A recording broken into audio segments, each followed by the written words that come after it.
All right, Iron Dog race fans. We've got Dan here down at Iron Dog headquarters, and he is running this year. Where are you from, Dan? Nisswa, Minnesota. Sweet. What brought you to doing the Iron Dog? It was kind of a challenge 3 years ago when I first started this, and being in the race, let's say circles, it was probably, I don't want to say a bucket list thing because I knew that if I was going to do this, I was going to be doing it again. So I took the challenge with a friend, and 3 years ago we entered the pro class, and here's my third round. Nice. What do you see with all the new changes to the race this year with the two new checkpoints? Is that exciting for you? Yeah, a Whiskey Bravo along the way is one you're referring to. Yeah. Yeah. So just a different course.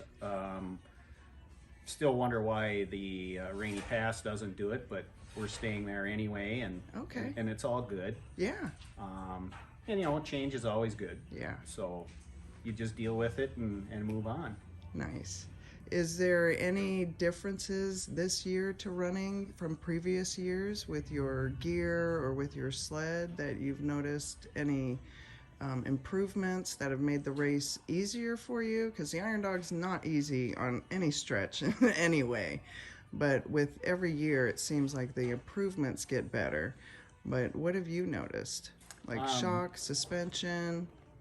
Well, I guess knowing what I know in the race circles and dealing with the good people at Team CC and having them take care of my shocks and suspension versus the lower 48, the different type of suspension when I first came here, and the length of the suspension and the cush of the suspension really is an eye-opener by comparison to the sprint races we do down in Minnesota. Nice. What are the differences for, what are your main challenges for preparing for a race out of state for something like the Iron Dog? Because the terrain up here is quite different than everywhere else. Yeah, all I can say to anybody from the lower 48, you can't practice in the lower 48 to do what the Iron Dog is going to dish out. There's so many different terrain aspects, from high speed running on the river to single track bumps, in the happy steps, or even like the wide open coast running. You just can't fathom how fast, how bumpy, and you just don't get that in the lower 48 as far as race conditions go.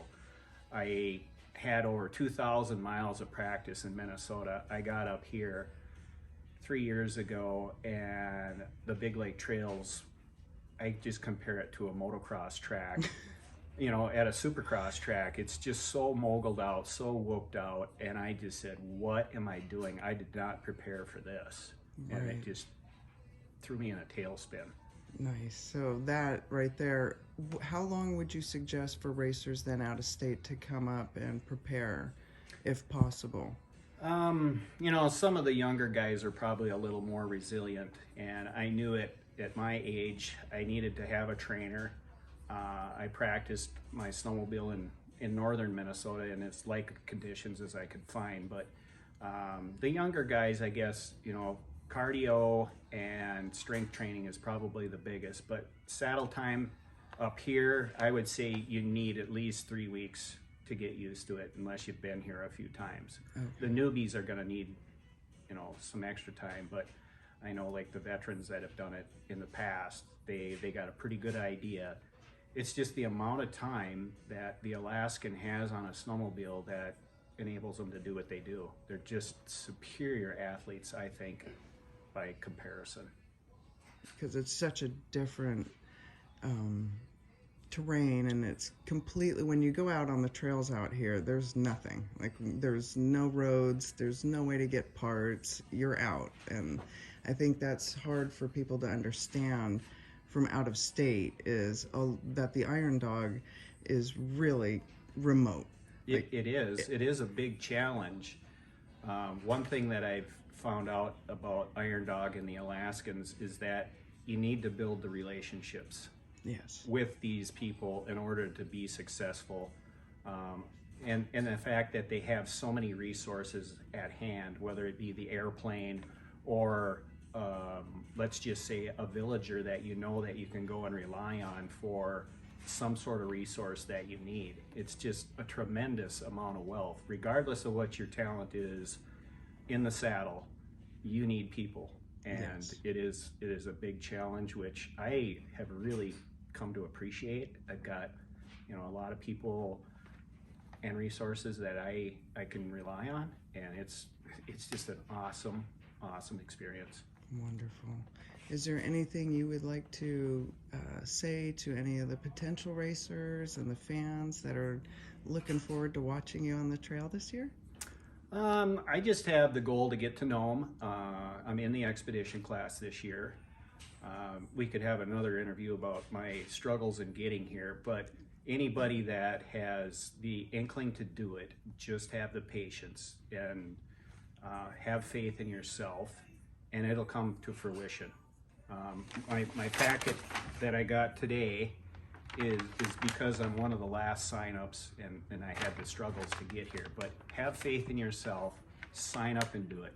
If you have a desire to see Alaska on a snow machine in a competitive way or a non-competitive way with the expedition class, it's so well worth it. It is the ultimate extreme sport. It is.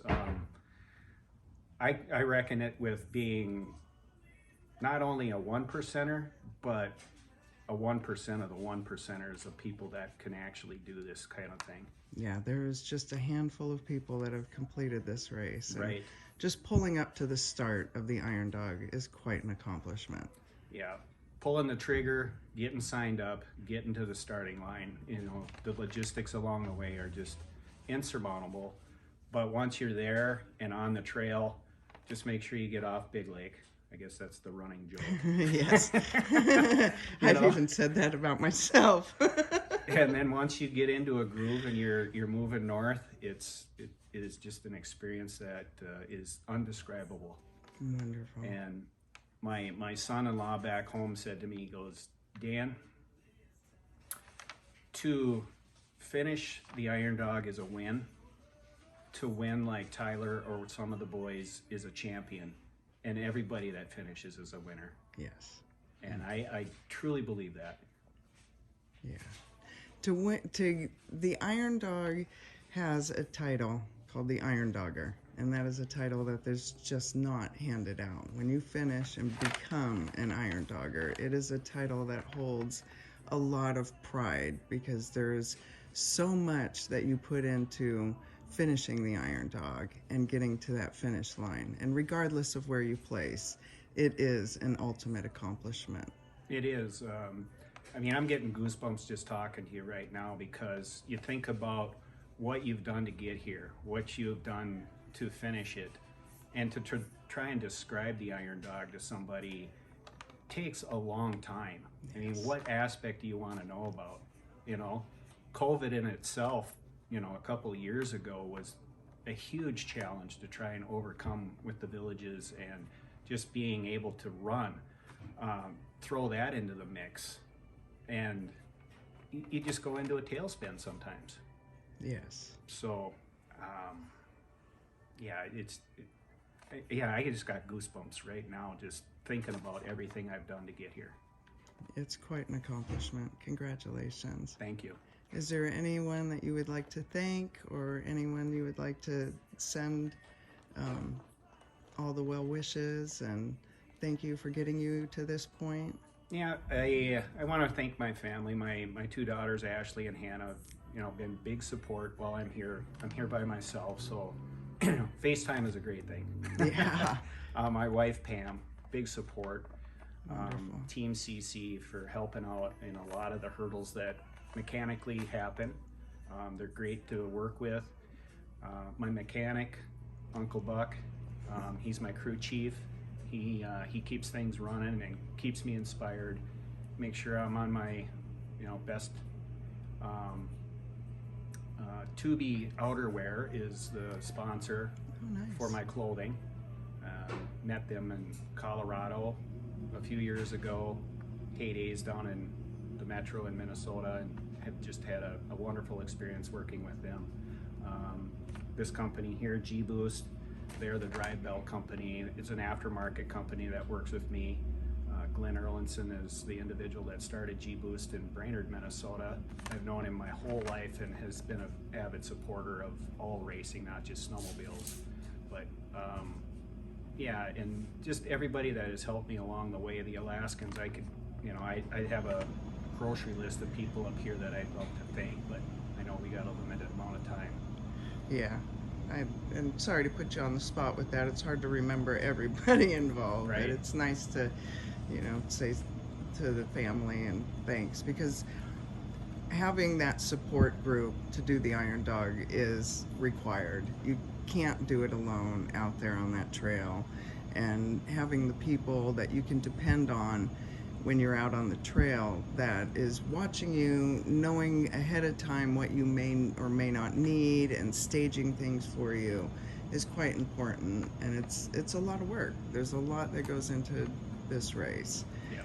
And everybody that's involved is a big part of it. I know Team CC, I love Barb and Corey so much, and yeah, they're great people. So they've got a lot of racers on the trail that they help out, and everybody does their part to get this race to the finish. And thank you as a racer to be involved, because without you, it wouldn't even be a race. Right. And just to reiterate some of the help that Barb and Corey, you know, they have roots back in Minnesota too. So I know part of their family, and that's what has drawn me here too, is the fact that, again, relationships back and forth is what makes things happen. And when you can rely on good people like that, it just makes it so much more excitable. Right, because it's not impossible to do this race from out of state or out of the country. So that's an amazing part of the race as well, is that it is the world's longest and toughest snowmobile race, and anybody can enter from anywhere. Right. All right, well, thank you so much for your time. I really appreciate it. Awesome. And hopefully we'll get to talk to you some more. We'll see you at the finish. All right, thank you.